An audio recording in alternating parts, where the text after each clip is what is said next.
De trui aan en nog even zo boeten staan. Het koer krekt bij mij hier in huis.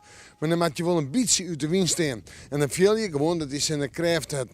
En die zinnen houdt die kracht ik nog wel even. En die zin is er dan volop bij. Een striel blauwe lucht. Ja, en de komende dagen, joen en vannacht. Joen en vannacht flink opklarings. Een heldere nacht, een sterheldere nacht. En dat betekent dat het flink wordt richting 4 of 5 graden. Misschien op plakken maar wat voorstaande groen.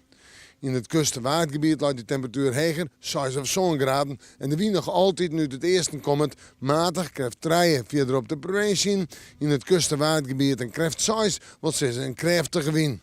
En dan morgen nu daar, op een nij volop zinnen. En dat is prachtig om te zien, schitterend waar. Maar de temperatuur 13 of 14 graden. En het vielt volle koude aan. Want de wind zal constanter sterker wezen. Zeg maar uit het eerste mei krachtig, 406. In het kustwaardgebied betekent de kracht zo'n geld, vooral van letter op het dag. En verderop de provincie een matige en vrij krachtige wind, kracht 405.